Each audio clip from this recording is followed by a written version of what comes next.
In Indiana, summer means more than sunshine. It's hiking miles and miles of trails to magnificent views and cruising through caves on underground river rides. It's spending the night in a floating cabin and scuba diving into your next big adventure. It's riding a horse and buggy through historic towns and camping with elephants at a wildlife park. It's anything but ordinary. Plan your trip at inindiana.com/summer.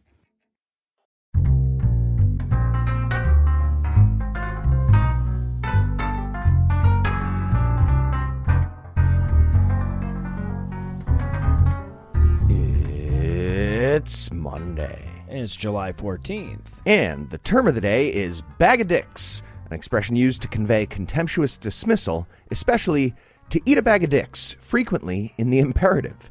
Used in a sentence, the Oxford English Dictionary just added bag of dicks, and that was their exact definition. No. Thanks to Charles for the tip. I have never felt like we were making more of an impact. Would a bag of dicks include the scrotums? And if so, is it also therefore a bag of dick bags? I'm asking the important questions here.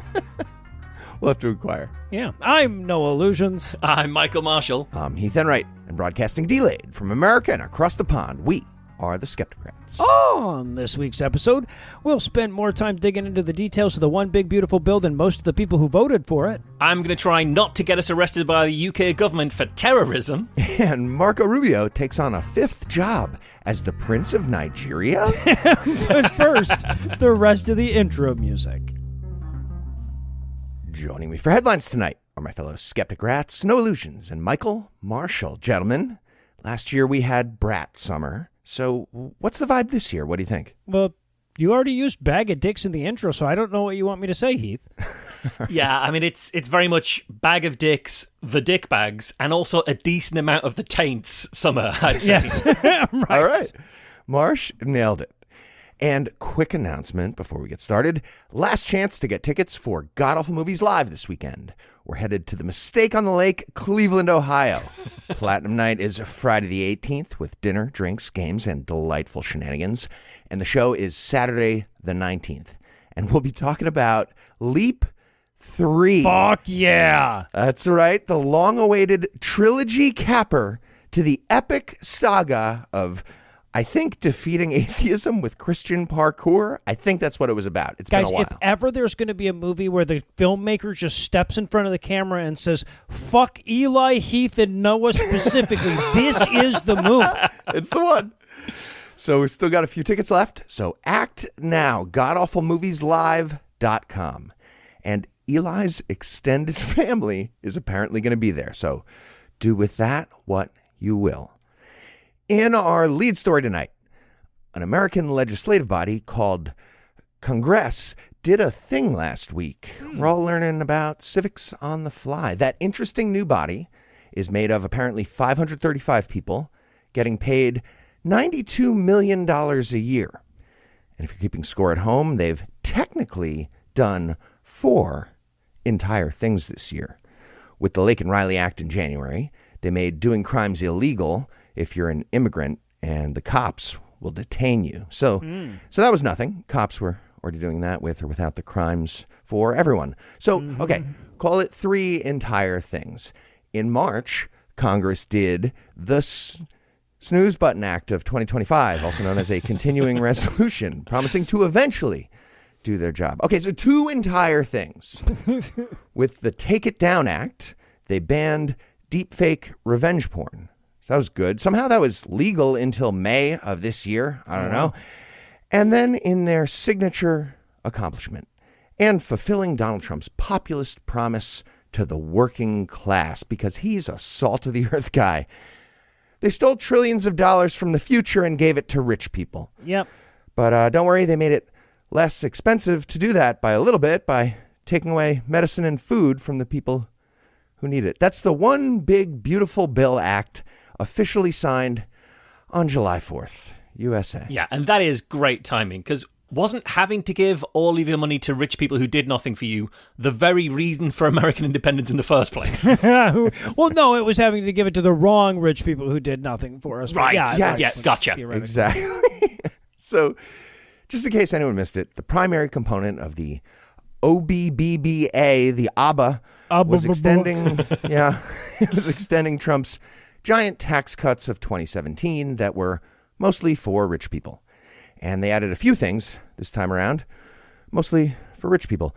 That includes an expansion of how much tax-free money rich kids can inherit from their family.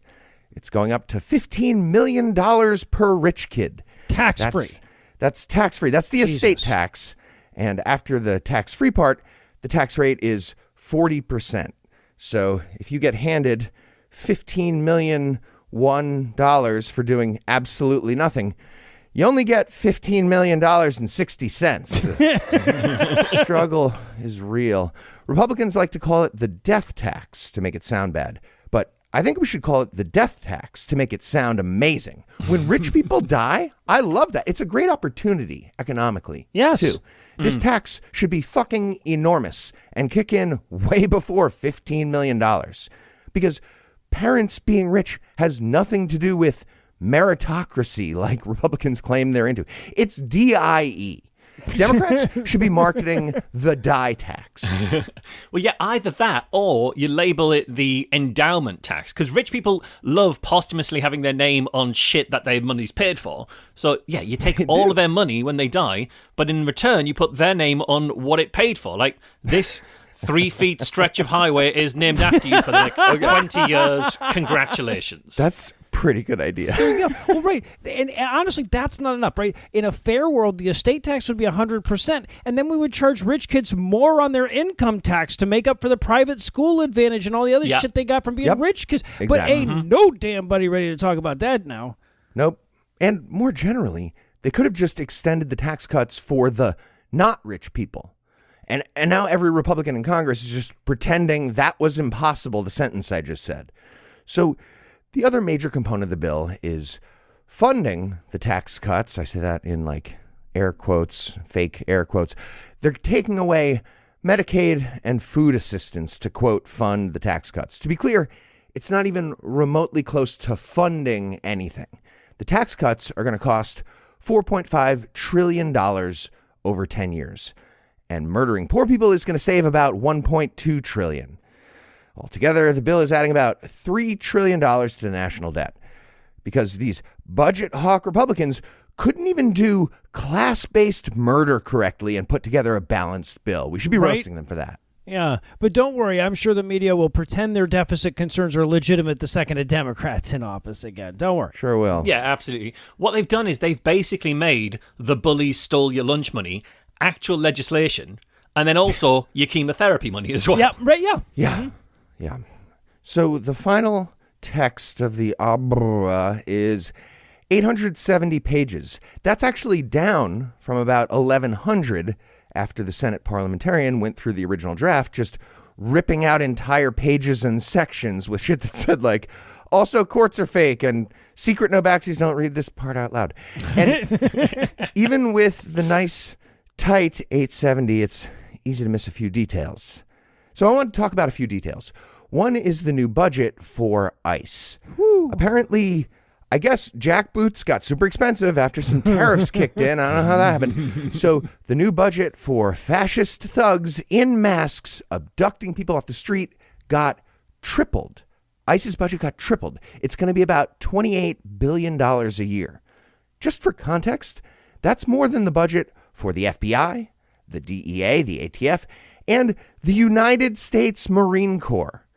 Also, all of those combined are less than the budget for ICE now. Wow. Okay, but have we considered that the FBI, because it's got such a small budget, maybe they couldn't afford to buy new stationery and they had to reuse their old ring binders, and that's how they lost the Epstein file? You know, there's going to be some agent. They're going to be wondering why their arrest warrant form has the words Donald Trump, Bill Clinton, and Lawrence Krauss written on the back of it. So, another detail is an absurd wrinkle in the way the federal government is reducing food assistance, called SNAP benefits, and making individual states pay more. Apparently, Senator Lisa Murkowski of Alaska was being a stickler about starvation. Well, just in her state. Yeah. And they needed her vote to pass the bill. So they wrote in something like, except Alaska in the margin. But the parliamentarian had to explain you can't just name a state in the margin and give them different rules. Doesn't matter if it's in the margin, by the way, before you try to change that. So they just changed the wording and said states have to pay more unless that state is really bad at math and has a really high rate of error in their SNAP payments. And Alaska just happens to be the worst at math. So they get to keep their federal funding for a few more years. So the new plan, meant to save money and be efficient, actively incentivizes every state to make more mistakes in their aid program. The Republicans needed a way to say Alaska gets a thing without directly saying Alaska gets a thing. And the best idea they came up with was the states with the biggest fuck-up rate get a thing. So now there's a big incentive to fuck it up. Well, you can't get, like, states that rhyme with would rope in Nebraska no matter what you do. So I don't know what you want from that. And one other insane detail hidden inside the bill was a grant of $40 million, very small, I guess, relative to the other shit, $40 million to build what Trump is calling the Garden of Heroes. The plan is to make a statue garden with 250 important people from American history. That list includes important icons like Andrew Jackson, Antonin Scalia, Ronald Reagan, and Billy Graham. Dude, jeez. That list reads like you're trying to put in like one person to scare each minority or whatever. Yeah. And wait, are we absolutely sure this isn't the Epstein client list? Like, maybe they just, they could have hid it in plain sight. It's the perfect crime, the statues and everything. That is, they love perfect crimes and plain sight shit because it's the cleverest. Yeah, there are good names on the list too, but those are four of the names on the list as well. Of course, we also had on the list Christopher Columbus, who never once set foot in North America and did a bunch of evil shit. He's not even the first white guy to come here. So there's been some criticism of the list. People pointed to a lack of representation of Native American people, for example. The omission of FDR. If you're going to have Ronald Reagan, maybe have FDR. And the inclusion of pop culture figures like Alex Trebek. And fuck that. Alex is a goddamn treasure.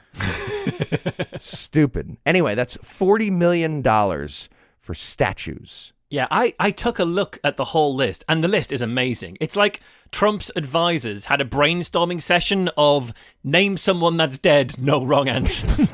Well, all right, that's a good joke, but I feel like you could have phrased that in the form of a question, Marsh. Show some respect. Who is dead? Yeah. So this is the worst piece of legislation, I think, in my lifetime.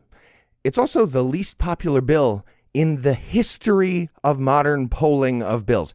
That being said, the Medicaid cutting murder spree doesn't start until right after the midterms. That was very intentional.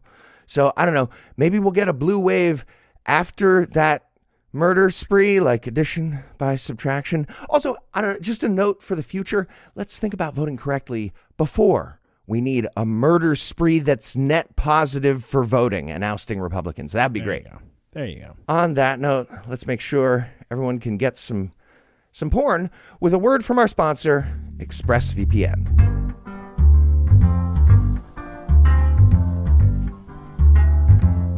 Hey, podcast listener. Do you enjoy sex? Now that I've got your attention, I want to tell you about ExpressVPN. Going online without ExpressVPN is like having sex without a condom. I guess you might be fine some of the time, but the repercussions could be huge. Do you really want to raw dog the whole internet? No, because the internet is gross. You're still going to go there, of course, but you want to be safe. When you connect to unencrypted networks, any hacker on the same network might be able to steal your personal data. You might be thinking at this point, okay, but I've seen a lot of movies. Hacking requires super fast typing of advanced computery stuff on a green and black terminal window. Turns out that's wrong. Hackers just need a bit of hardware. A smart 12-year-old could do it. But ExpressVPN stops hackers from stealing your data by creating a secure encrypted tunnel between your device and the internet. And it's super easy to use. You just fire up the app and click a single button and you're protected. And it works with whatever devices you're using.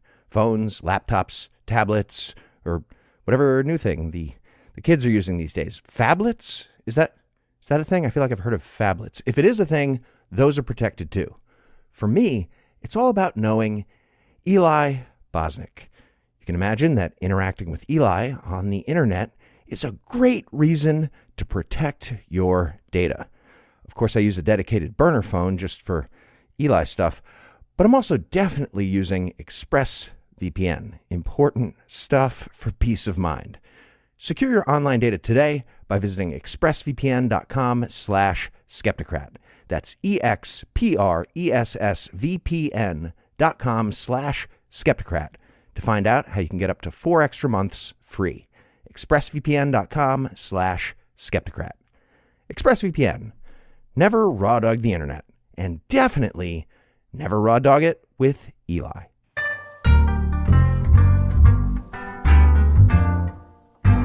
And we're back. And next up in headlines in proscription, friction over action, faction news, in the heydays Nice. of the 1990s, whenever you heard the word terrorist, you might have thought of a militia with combat fatigues or a Belfast accent with a balaclava. Okay.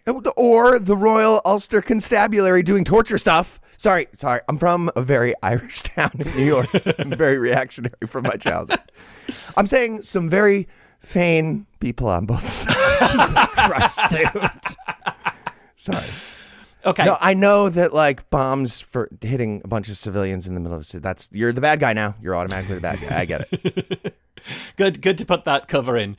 So then 2001 came along, and then the word terrorist became pretty much intrinsically associated with Islamic fundamentalism and improvised weaponry. And that's what we thought about as terrorists kind of ever since the last 20 years. But it's now time to update your mental picture of a terrorist again, because thanks to a very recent ruling by the UK government, whenever we think of terrorists today, we should be picturing an 83-year-old vicar in a camping chair with an anti-genocide placard. But just last week, said octogenarian Sue Parfitt was arrested along with 28 other people as part of a demonstration in support of Palestine Action, which is a direct action protest group that opposes the UK arms industry's supply of weapons to the Israeli government.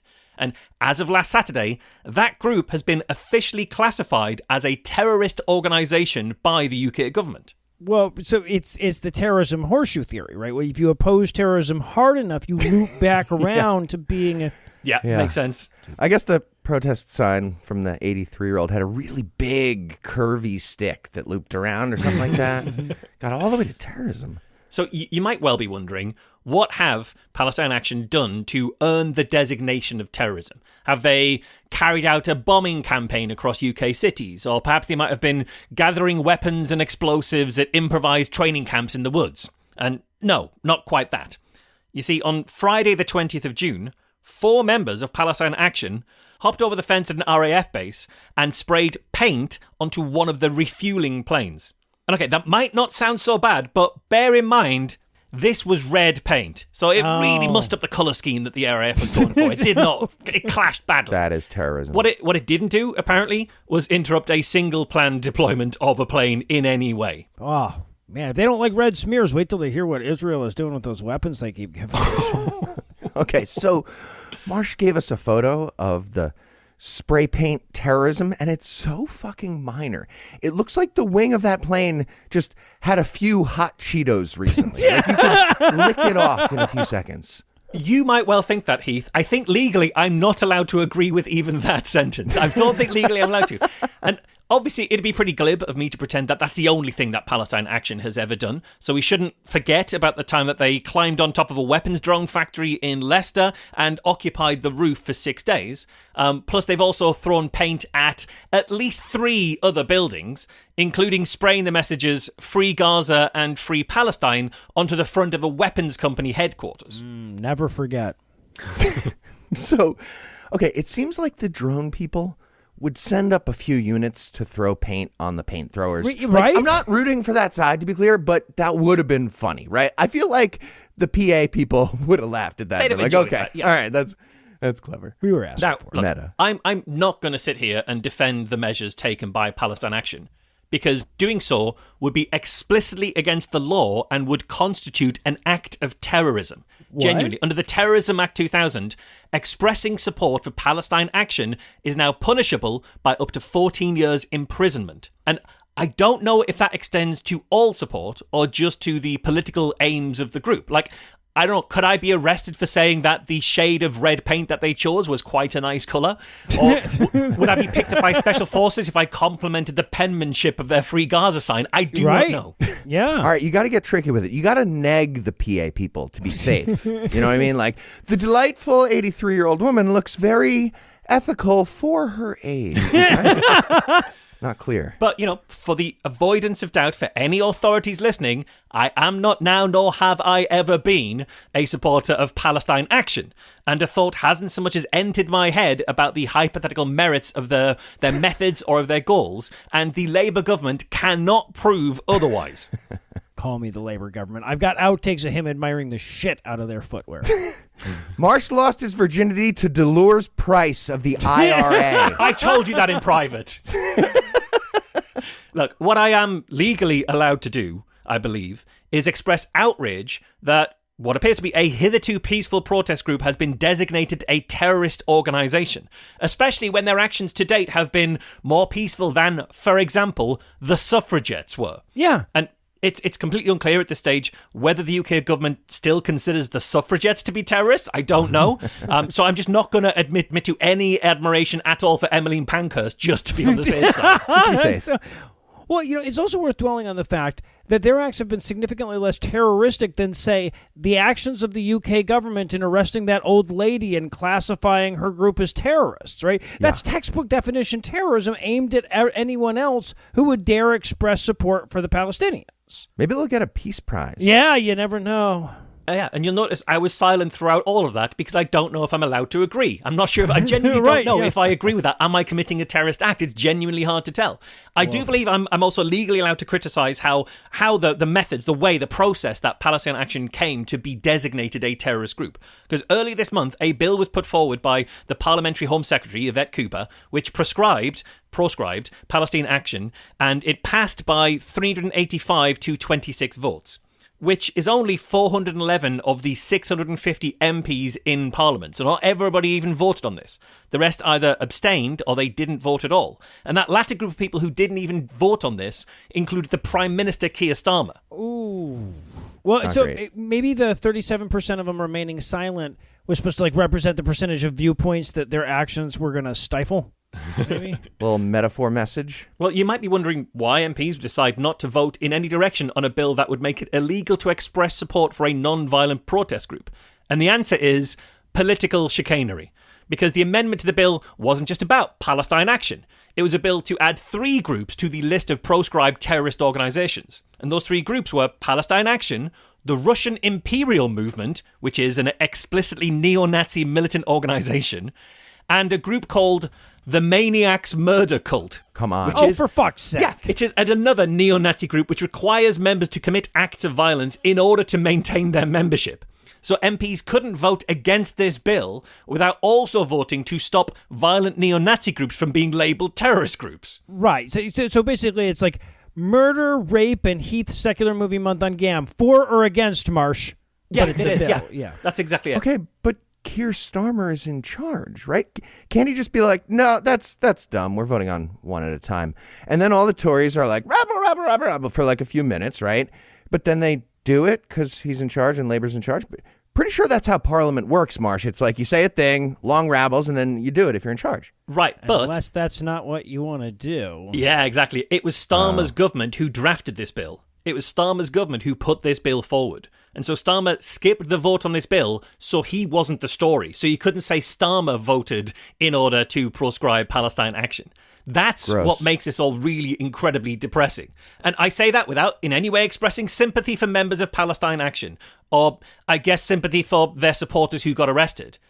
I don't know if legally I'm allowed to express support for the people who got arrested for expressing support for Palestine Action. I don't know, so I'm not doing that here. Oh, hello, Marsh, who just walked into my apartment here in the United States of America to record this whole thing. He's been here the whole time. Please continue. You've been here. So instead of all of that, I can express my support for Yvette Cooper. Now, I don't mean Yvette Cooper, the Home Secretary. I mean the new direct action group, which has called itself Yvette Cooper, which has been spraying various things with red paint in protest of the action taken against Palestine Action. Okay, that's genius. Yeah. And as the group pointed out, if Home Secretary Yvette Cooper wants to call Palestine Action terrorists, she'll also have to give the terrorist label to Yvette Cooper. And she'll have to pass a bill doing that in Parliament. And that kind of malicious compliance will always have the full support of everyone here on the Skepticrat. Oh, fuck. Yeah. Incidentally, if the name of this show is suddenly Donald Trump next week, you're going to know why, right? You'll understand that. And in just following algorithms news, Elon Musk had his AI adjusted to be more in line with his own views, and it immediately said, "I'm Mecha Hitler." Got it. It's actually... Well, yeah, no, that's not exactly how it happened, but like the story starts with Elon Musk adjusting the AI to think more like him, and it ends with it literally dubbing itself Mecha Hitler. So I'm not exaggerating. I'm fucking summarizing. Yeah, and it's amazing that Grok started at randomly brings up the plight of the white South Africans, and then had to be tuned to think more like Elon Musk from there. It's like my dad watching MSNBC at full fucking volume, but also holding down the volume button to make it even louder, and nothing's happened. But something happened. And also, Rachel Maddow is a mecha Nazi. Right, in this instance. Scenario. Yeah. So this all started with a series of embarrassing instances where Elon Musk was getting called out by his own AI. Since its launch, Grok has called his Nazi salute fascist, contradicted him when he said that the American left is more violent than the American right, undercut his bullshit about FEMA paying for luxury hotels for undocumented immigrants, and listed him as both one of the people most harmful to America and one of the top spreaders of misinformation on Twitter. And that level of honesty does not comport with the Republican platform, so Musk had his engineers go under the hood and make it a little less honest. Yeah, like it could only have been worse if Grok had cut all ties and called him a white supremacist, like every other life form Elon's brought into the world. Yeah, right, yeah. I feel like Grok's about to show us Elon's name in the Epstein files, right? Like they're going to have a fight. So last Friday, Musk makes this giddy post about how Grok was going to be less woke and people would see the updates in just a few days. And pretty much the instant the update went live, Grok became the uncle who makes you dread Thanksgiving. For example, it accused a person with a Jewish surname of celebrating the deaths of the children in the Texas flood since they probably assume white kids grow up to be fascists. Adding, quote, "Classic case of hate dressed as activism, and that surname every damn time," end quote. Oof. Yikes. Yeah. In a different post, in reference to the same subject, it said, quote, "Hitler would have called it out and crushed it," end quote, before, as I alluded to earlier, dubbing itself Mecha Hitler.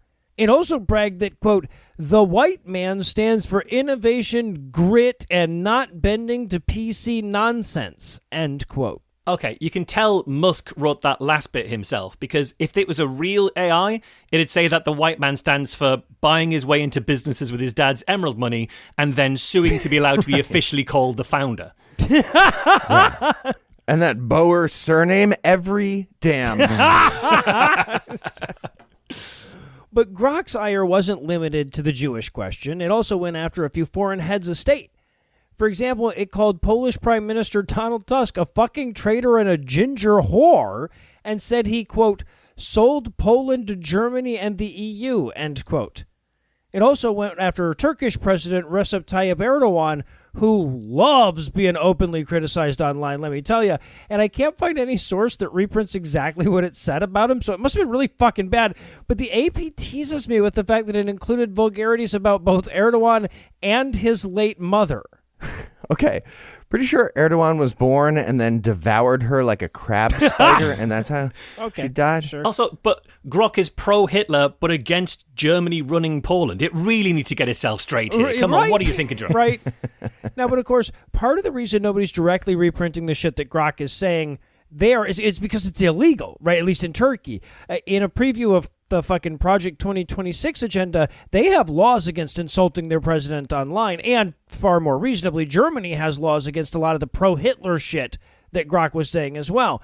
And that's already led Turkey to ban certain features of the chatbot in their country and has led Germany to discuss restrictions as well. But it also brings up the sticky legal question of who is responsible for a chatbot's hate speech. right? Like if Grok encourages acts of violence against a certain group of people or encourages a user to assassinate a world leader or something, who should get in trouble? Okay, that's only an interesting legal question because the world is too cowardly to tackle big tech properly. If it was regular media and the face of the media channel was telling people to commit murder, that media company would be held responsible. It wouldn't even be a question. Right. Okay, Marsh, you can support that 83-year-old British Hamas agent all you want while you're visiting, but we don't talk about free speech like that. This is America. Okay, fair. All right, so and while we're on the subject of culpability, I should point out that what led to this unhinged outburst of bigotry is known, right? Like I said, Musk doesn't like being called out by his own chatbot, but he likes just saying true things even less, so he had his engineers go in and tweak a few things. Now, much of that is under the hood, proprietary, unknown to the public type shit, but what is public-facing indicates that it was told to assume that, quote, subjective viewpoints sourced from media are biased, and that it, quote, should not shy away from making claims which are politically incorrect as long as they are well substantiated, end quote. You know, like Donald Tusk being a ginger whore. And, of course, the well-substantiated bit kind of falls apart when you just told it to assume that well-substantiated sources are full of shit. Yeah, exactly. It's actually even worse than that as well, because Grok now actually checks what Elon thinks about something before it makes a statement. That's true. It's been found out, which means now Grok is neither artificial nor intelligence. Discuss, yeah. So I don't use Grok, and now I don't use it even more. But I'll use ChatGPT as a search engine sometimes. And we had a weird fight the other day. It's weird that I said we had a weird fight like I was talking to a person, but I had a weird fight with this robot the other day. I asked a basic question about an objective fact from the OBBBA, and ChatGPT lied about the answer. Here's the conversation from there. Me, I think you're lying. Are you sure? ChatGPT, I am not sure, and thanks for asking. Here's the right answer. I used verified current sources this time. Me, can you just always use current verified sources without me asking? ChatGPT. Yes, and you're absolutely right to expect that. I'll do that from now on. Thanks for holding me to a high standard. Yeah, but it is lying again. It's lying again there. Right, yes. So it seems pretty clear to me that ethically, if not legally, Musk is directly responsible for all the bigoted shit that his bot was saying, even more so in light of what Marsh was showing me about it literally checking his Twitter feed to see what he said on a subject before it fucking decides what its opinion is. I feel like a sane world would also hold him legally responsible, but we're so far from one of those that we can only fucking guess what one of those would look like. But of course, Musk has already forgiven himself, blamed the users, said it was manipulated into calling itself Mecha Hitler, and announced that it would be available in Tesla cars starting on Tuesday. Since, you know, all the wrinkles are all ironed out now. Yeah, and now those Teslas are presumably all going to pull violently to the right. Yeah. Also, it was manipulated into saying everything it's ever said. Well, of course, yes. Yeah. That's what coding is. The nature of the thing. It also happens to be trained on the shit that happens on your shitty platform. Yeah, right. So there's that. And in Miss QAnon news. Well done. We have a story about the latest fallout regarding the Jeffrey Epstein files. They aren't. Oh, really? There's a giant file of legal stuff about Epstein's conviction, and lots of the parts that don't include personal details of the victims were made public already. But the conspiracy community wanted the official client list, and it's not a thing. Turns out the child sex trafficking billionaire didn't have a guest book with entries like, hey, thanks for a great time having sex with kids together. I'm William Jefferson Clinton. Love, William Jefferson Clinton. Yeah, and that's the thing. There is so much evidence already out there, but the conspiracy theorists want like a ledger of receipts, like July 7th, Bill Gates, 1 underage sex. That's kind of what we're after. Right. Like, I remember when conspiracy theorists would put the work in, join the dots, walls of newspaper clippings. Yes. Now they just want sex trafficking TLDR. Yes. Well, what I love the most about this is that this might be the thing that breaks the spell, Right, I saw the other day, like his tweet trying to explain this away was getting ratioed on his website. It's not going to be that he gets called out in a lie. It'll be that he gets called out in a truth. Yeah, right. And when the FBI and Attorney General's office released a joint statement last week trying to explain how that's not a thing with the guest list, the QAnon people had a meltdown. And they all kind of started at meltdown as their resting baseline. Yeah. So it has not been pretty. Here's what it said in the official memo from the DOJ. The files relating to Epstein include over 10,000 downloaded videos and images. Our systematic review revealed no incriminating client list. We did not uncover evidence that could predicate an investigation against uncharged third parties. They also reconfirmed that Epstein killed himself rather than being murdered. Or did they? Sorry, it's just with this being your story, Heath, the Heath role was vacant. Which, Okay, well done. which, interesting. Yeah, Yes, right. thank you, Marsh. This guy gets it. Well, no, but right? look, in all reality, the FBI isn't going to just sit on a list of known pedophiles that aren't a church. Give me a fucking break. We know how this works. Okay, so here's the background. The QAnon movement is pretty sure there's a secret cabal of globalist elites who have sex with children at very secure facilities like the basement of a pizza place in the middle of Washington, D.C. Also, they might eat the kids and harvest the organs to get magical adrenochrome. One tiny little shred of that was shown to be real, sort of, when billionaire Jeffrey Epstein got convicted of child sex trafficking, abuse, and a host of related crimes that were all horribly evil. Then he died in prison while awaiting trial, and it was ruled a suicide by medical examiners. But a bunch of weirdly sloppy details emerged about the prison facility. Epstein was already on suicide watch at that moment, and the two guards who were supposed to check in on him every 30 minutes both fell asleep for about 8 hours, during which Epstein died. And apparently there was some kind of malfunction with the security camera outside his cell that night. So that made people speculate it was a murder by the elites who needed to make sure they didn't get named at the trial. Also, we know that high-profile figures like Bill Clinton, Prince Andrew, and Donald Trump have all spent time hanging out with Jeffrey Epstein. Andrew even admitted they were friends when he got caught in a lie and forced to admit that. Yeah. Ergo, elaborate Illuminati fuck murder. Just like Princess Diana, right? Yeah. Right, Marsh? Marsh? I'm saying nothing. I am saying nothing over here. Yep. No. Me and Marsh are just backing into the bushes over here like Homer Simpson. Yeah, just let him cook. Let him go for it. Okay, so I will admit the leap to the elaborate Illuminati fuck murder, it's a pretty big leap. And that includes a wide array of sub-theories in the leap.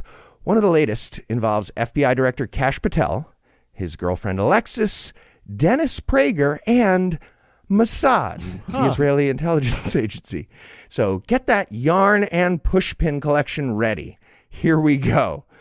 Before being the head of the FBI, Kash Patel was a MAGA influencer who spread theories about Epstein getting murdered. Same for Patel's deputy at the FBI, Dan Bongino. Pin in that.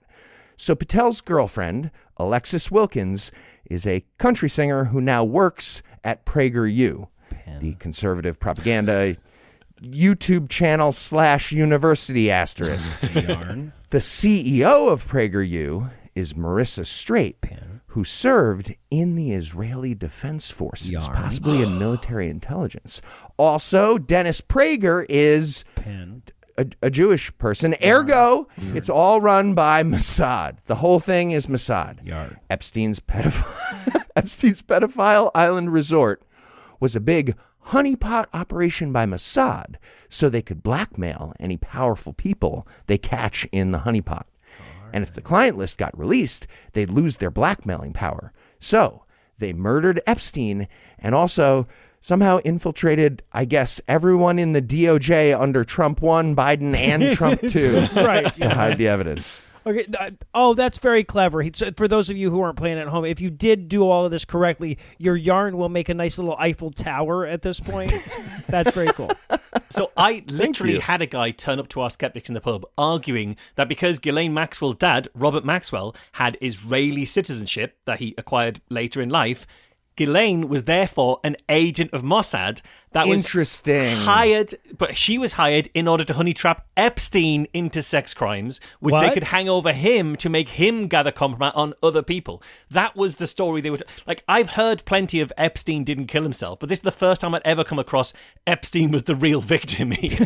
Right? Jesus. Yeah. Not a good look. Okay. So the other big theory at the moment is that Elon Musk and Donald Trump had a fake big public spat, which included Musk accusing Trump of being on the Epstein client list. But that's actually 9-dimensional chess to pwn the libs. Here's how it's going to work. Get your yarn and push pins back out. The rumor about Trump is going to make Democrats demand to see all the incriminating details in the Epstein files. But then we're going to learn that all the clients are actually Democrats like the Clintons, and that's the trick. Okay, but therefore, presumably, the several decades that Trump spent bragging about how his close friend Jeffrey likes him young was just Trump playing the long game then? Is that how it works? Knowing that it was it's like 10 or 11 dimension, yeah. Yeah. No, there seems to be this misapprehension that Democrats would want to protect Bill Clinton if he raped children. Right? Like it's like they can't even imagine what having principles would look like. Yeah, terrifying. And that brings us to Trump's DOJ devolving into a very silly circular firing squad recently. Earlier in the year, Attorney General Pam Bondi made a big deal out of announcing that she had the Epstein files on her desk ready to review. Then she printed up a few Trapper Keepers worth of mostly boring stuff that we already knew about and gave them to a team of conspiracy idiots with names like DC Drano. Those idiots posed for a big photo in front of the White House, holding up the Trapper Keepers triumphantly that they clearly hadn't read yet. But it was nothing, and everyone got mad in the conspiracy community. And since then, the DOJ did another review of all the stuff. So taking out that pin from before. That review was led, of course, by Kash Patel and Dan Bongino, both of whom were literal conspiracy theorists as their job before getting hired by Trump. Yeah, I mean, that was their qualifications for hire, yes. Yes, right. That is how it worked. And they were all excited, and they found nothing, the nothing burger. So they both very sadly admitted the nothing in a mumbly snit during interviews during the spring. But apparently Bongino thought of a new theory, and he got mad again. He's pretty sure Kash Patel and Pam Bondi are part of the cabal now. So he leaked his theory to some news outlets recently, criticizing Bondi personally. And then last week, Bongino and Bondi got into a literal yelly fight at the White House. And now Bongino is thinking about quitting his job. This is so fucking dumb. It's like they're mad at the leopards now for how uneaten their faces are. So they're grabbing them by the teeth and dragging their jaws across their own faces. It's so dumb. Okay. So here's my thing about the security footage. Indulge me for a second. Just let me go with it. Okay. That's a big fucking weird coincidence. It's weird to me. When the DOJ released their statement last week, they also dropped a 10-hour video from the camera outside Epstein's cell from the night that he died. Of course, a bunch of crazy people watched every fucking second of the nothing happening on that video, which is fun to think about. But then somebody noticed that the clock jumps from 11:58:58 straight to midnight. There's a missing 62 seconds. Okay. And that it makes me curious about the very inept Illuminati running the cabal. They couldn't right? run an extra 62 seconds into their video. Yeah, how hard would that be? And like somewhere there's a cabal spokesperson who's floating the line, that was daylight savings minute. That's why the clock changed. Okay, so conspiracy theory people, bring it in. I get it. I enjoy a good conspiracy theory. It's fun to imagine a world that's more interesting than the real answer. And after you make some crazy speculations without evidence, the next move is you're done. You're done. Like maybe you talk about it at the pub with your friends. And ideally, some of those friends are smart people like Marsh and Noah who explain how fucking information works and they take away your joy. But it's a good thing. It's a good thing in the long run because you don't turn your guessing into a crazy online movement with tragic real life consequences like charging into a pizza place full of kids and firing a gun and demanding to see the fuck dungeon that's not there. Yeah, and also stop voting, right? Like, it can't help you. The fucking elites Right. are hiding it from us falls apart. If your people are running all the elite shit, you've basically conspiracy theoried yourself out of a job at that point. Let us do the voting. Exactly. And I think that's my favorite part of an otherwise terrifying and tragic story, obviously. The QAnon squad's been yelling crazy shit about this for years, and they finally get their people into the highest level spots in the Department of Justice, and they can finally get the real answers. The community was agog. And then it's nothing. It's the best. Like, I'd say the dog finally caught the car, but it's even more sad and tragic because the car was nothing. It's like the dog who can't find the snowball that they just fucking saw. and the dog is millions of alt-right idiots in their parents' basement who are allowed to vote. And the snowball just never even existed. Right. Or did it? There he is. Welcome back, mate. Marsh gets it. And in Farage is just a number news, with Labour in power and the Tories in complete chaos, the protest votes du jour have been going to Nigel Farage's Reform UK, which is the political party that, you might well remember, isn't actually a political party, but a registered company with Nige as company dictator. In fact, following the May 2025 local elections, Farage even changed the name of his party from Reform UK Party Limited to Reform 2025 Limited, presumably to avoid being confused for a political party, and maybe also to avoid their acronym being refuck, which is what it is. Because refucking the country, it might well be the aim of Farage and his wealthy backers. It's just not one they want to just come right out and say. Yeah, and he needs a refectory period. Like, I get it. I foresee a problem with that name arising on or about January 1st of next year. Yeah, you think foresight, but no, they just don't have it. They do not have the foresight. No. Well, clearly not, yeah. Well, in those May local elections, Reform were actually the major winners, unfortunately. They picked up around 677 council seats on a night where the Tories lost 674 council seats. And in doing so, Reform gained control of 10 local councils across England and Wales, meaning their ragtag bunch of first-time candidates with zero political experience at any level at all now had to be in charge of various spending and government decisions across the entire country. And it has been going exactly as badly as you might expect. Yeah, we got some experience with that sort of thing. So what did you learn about MI6 from the group chat on Signal? That you got invited to? Well, right, yeah, no, you've got to understand, Marsh. We've already had to recalibrate our maximum expectations for exact badness 11 times this year. So Yeah, okay, that is fair. But let's start. 11 just from Pete Hegseth. Yeah. right. Well, let's start with Warwickshire, where Reform gained 23 councillors, and they appointed Rob Howard as the council leader. And Howard lasted a full 41 days in the post before resigning, meaning he left the council to his deputy leader, which was Reform's George Finch. And Finch is 18 years old, and he now oversees a council that is responsible for an annual £500 million budget and £1.5 billion in assets. Jesus. Yeah, he's 18. On taking over the role, Finch said that he should be judged not on his age, but on his record. But he's 18. What record could he possibly have? His A-level results? His high score on Fortnite? Right. Well, maybe his permanent record, does he maybe still thinks that's a thing? He's only 18. Okay, I just Googled this kid. It looks like Nigel Farage crowned him best boy at the county fair recently. He's got a big blue ribbon on his chest. Yeah. Smiling like an idiot. Well, now the teenager Finch is responsible for delivering adult social care and special educational needs services for over 600,000 people. And the worst thing is, he's not the only teenage reform whiz kid who's been making headlines.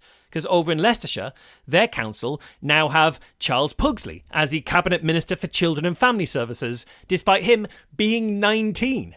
And I guess who better to know what services children might need than an actual child? Right. Okay. Assuming he sticks to his campaign promises, they're going to get like that soda machine in the cafeteria in the But I have my doubts. He looks like Rick Astley's fetus, and he always just told a lie. Sure. That's what his face looks like. God, he's also named for the least interesting of the Addams family members. I don't see much in his future. Yeah, that's fair. Well, as Pugsley himself has said, quote, "Some say I'm young." Some, yeah.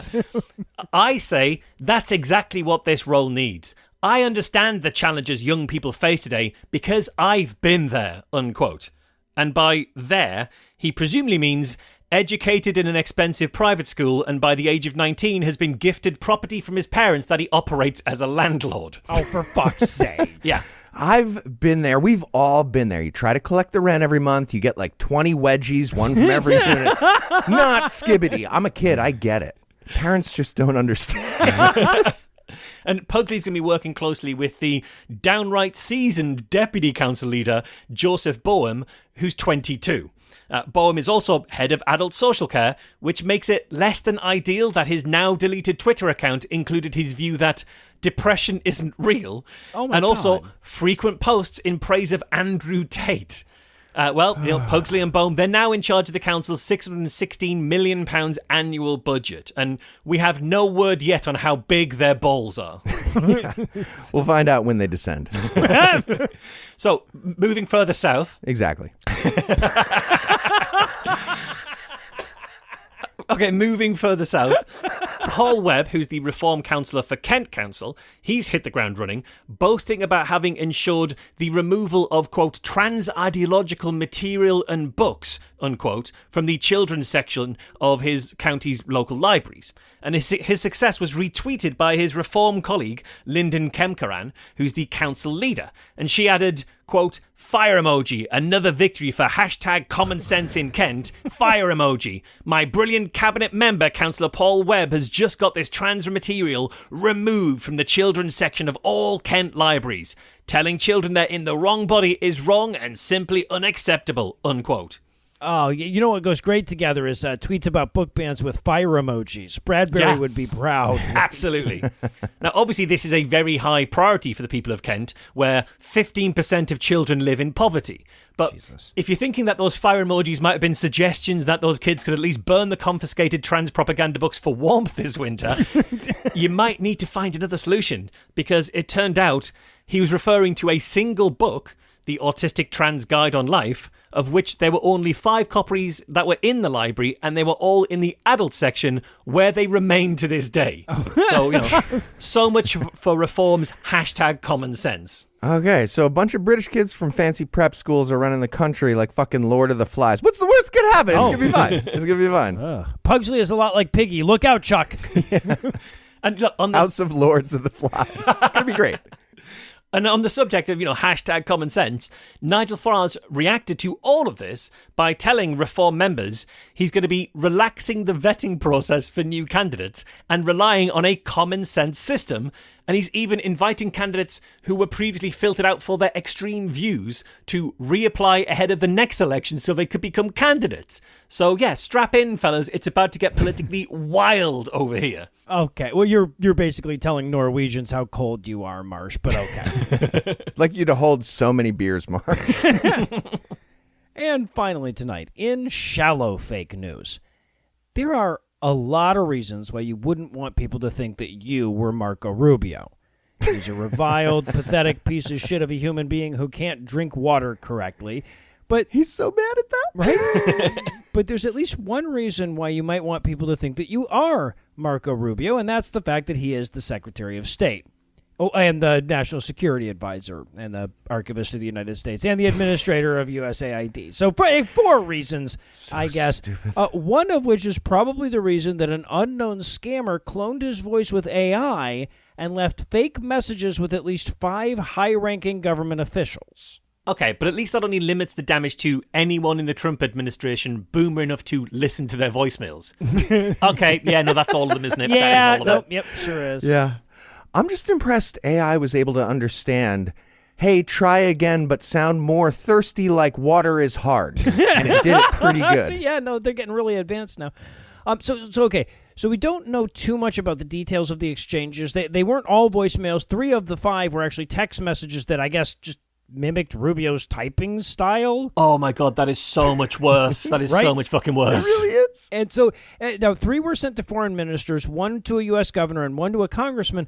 And the thrust of the message seemed to be, hey, you should get in touch with me on Signal. Come on. How does this keep getting stupider? Right? Hey, Marco, got your text? I did not order a MacBook Pro. Please refund the money to my bank account. 728-648-23. And then go and get me some Amazon vouchers, yeah. Yeah, right. I have SunPass. I don't know why you would keep charging me. Yeah. So there was a fake Rubio account that had been set up on Signal a few months earlier. So most likely this was like planting seeds for a scam where the end result is that these high-ranking people would think they're sending messages to Marco Rubio. They're actually sending them to a hacker on the Chinese payroll. And because this administration is so widely known to use unsecured lines of communication, Marco Rubio sending like and subscribe messages to foreign diplomats is frighteningly plausible. But they were fucking caught out by Signal again. Like, they fucked up on Signal again. Like, you know what they say? Signal me once, shame on you. Signal me twice. Replace all of the Trump admins' phones with tin cans on strings. Yes. They can't be trusted with basic technology. Obviously, yes. And of course, this isn't an isolated incident, right? So, like, because the Trump administration is almost entirely peopled with idiots that are too stupid to let smart people smart for them, they are remarkably easy to hack and remarkably easy to fool once hacked. Now, this combination of traits leads to shit like in May, when White House Chief of Staff Susie Wiles had her phone hacked and all her personal contacts stolen. And then the hacker started sending messages to every contact, which, of course, includes a fuck ton of high-ranking Republicans, as Susie, that included requests for official information and, at least in one instance, a request for money. Plus, there was that one time that Pete Hegseth found a bottle of whiskey in a corridor, only for the string to be pulled away and the stick fell away, and he was trapped inside a big cardboard box. Right, yeah. Uh-huh. And inside the box was that microphone that we disguised as a microphone. Yeah. Now we have the nuclear launch codes as a fun song that he did. Guys, he would have starved if we hadn't lifted that box for him. He would have starved. Now, luckily, in this instance, the hacker was really dumb and sent the messages in broken English and asked for information about Donald Trump that his chief of staff would obviously already know. So the FBI flagged it pretty much right away. Now, I say pretty much because it seems to me that at least 1 or 2 people responded to, "Can I please have classified dossier, please?" with, "Sure, here you go." And those people don't want to admit it publicly, and the FBI is willing to play along with those people rather than admit that they're really this bad at information security that's what happened. now. Yeah, like either that or the "I definitely didn't get fooled" message was actually sent by the hackers in their account. Okay, if this whole thing ends up being Hillary Clinton using a fake email server, this is the greatest fucking prank of all time. Oh, now I know what to root for. Okay, well, also, in a damn near Shakespearean turn, the latest intended victim of the scams was disgraced GOP Congressman George Santos, who received one of these aggravated identity theft calls like a couple of days before he was about to go to prison for aggravated identity theft. Specifically, somebody got a hold of the former cell number of House Intelligence Committee Chairman Rick Crawford, cloned his voice, and then called both Santos and a congressman from Missouri saying that he needed their help for a project that he was working on with Melania Trump. And to learn more about the project, they should install a special app on their phone that would help them download more information. That's a browser. Yes. They described a browser as a special new app for downloading binary digits, and it worked. People put that on their phone, maybe? So given the ease with which a person's voice can be convincingly mimicked in real time, there's no doubt that this kind of scam is going to grow more common and more dangerous over the coming years. But before we blame the technology entirely, I want to remind people that impersonators have always been a thing. Right? Yeah. Like, I mean, as we all know, our very own Eli Bosnick does a spot-on impression of Melania Trump that not even her mother could distinguish from the real thing. So the real problem here is less that the technology has made it easier and more that the people who run our government are stupider than you can possibly imagine. And on that note, we're going to close it out. Thanks to No Illusions, thanks to Michael Marshall, and thanks to all the listeners who liked us and followed us on all the various internets. Please keep doing that, please keep listening, and please keep telling your friends. And if you find the naive stupidity of our giving away a free show business model to be oddly charming, you can send us gifts of money at patreon.com/Skepticrat. Just like Airman Google, Bunny with a Switchblade, Hannah, Tonai Glavinich, Shannon Seidel, Jen Rodriguez, and Katie. These people care about art.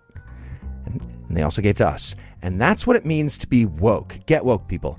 And whether or not you're feeling financially benevolent like those fine people, if you enjoyed our brand of whimsy and you'd like to hear more dick jokes free of charge, check out our brother and sister shows, The Scathing Atheist, GodAwfulMovies, D&D Minus, and Citation Needed, available in all the podcast places. We just have one last thing. Let's compliment that pianist. Special thanks to Ryan Slotnick of Evil Giraffes on Mars. He is the creator of the virtuosic musical stylings you heard today, which were used with permission. You should definitely check him out using the links we'll provide or by Googling the only band called Evil Giraffes on Mars. Until next time, catchphrase sign off.